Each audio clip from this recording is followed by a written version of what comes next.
అన్నదాత సుఖీభవ దిశ కొంతమంది మాట్లాడుతున్నారు. 20,000 రూపాయలు ఇస్తామని ఎన్డీఏ చెప్పాం. 3 ఇన్స్టాల్మెంట్స్ కేంద్ర సమానంగా రాష్ట్ర వాటా కింద 14,000, కేంద్ర వాటా కింద 6,000, మొత్తం 20,000 ఇస్తున్నాం.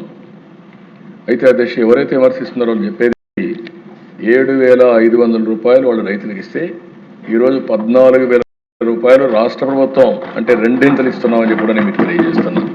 అన్నదాత సుఖీభవ అని చెప్పి ఆయన అన్న మాటలు ఒకసారి ప్లే చేస్తేనే దీనికి స్కీమ్ అర్థమవుతుంది, లేకపోతే స్కీమ్ అర్థం కాదు. సరే వీడియో క్లిప్పింగ్ ఒకసారి ప్లే చేయమో ఫస్ట్. అవును, ఇప్పుడేమన్నావు? గవర్నమెంట్ ఆఫ్ ఇండియా 6,000 రూపాయలు ఇస్తుంది కాబట్టి అది మైనస్ చేసి నేను 6,500 రూపాయలు ఇస్తానని చెప్పిన పెద్ద మనిషి ఎవరో చెప్పలా? రైతుకు సంవత్సరానికి 20,000 రూపాయలు ఇప్పుడు ఇచ్చేది కాకుండా 20,000 వరకు ఇచ్చేట్టుగా తెలుగుదేశం పార్టీ నిర్ణయం చేశాం. మడమ తిప్పడు మాట తప్పడు అని నా గురించి.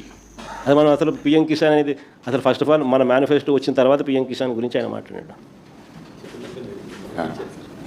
చెప్పిన దానికైనా ఇంకా పెంచిచ్చినాం. అసలు బడ్జెట్ అంటేనే ఏంది? కేంద్ర ప్రభుత్వం ఇచ్చేది, మనం తీసుకొచ్చే అప్పులది ప్లస్ రాష్ట్ర ప్రభుత్వం పెట్టేది.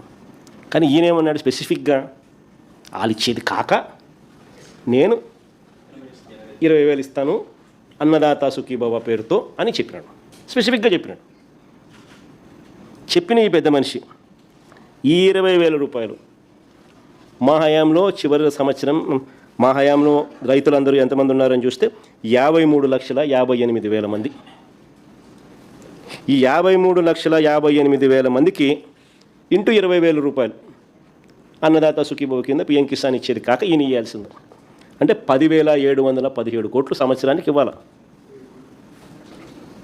ఈయనేం చేసినాడు? మొదటి ఏడాది ఎగ్గొట్టేశాడు. మొదటి ఏడాది ఇచ్చింది 0, గుండు 0 ఎగ్గొట్టేసినాడు. రెండో ఏడాది ఏం చేసినాడు? 2 ఏళ్ళు కలిపి మామూలుగా ఎంత ఇవ్వాలా?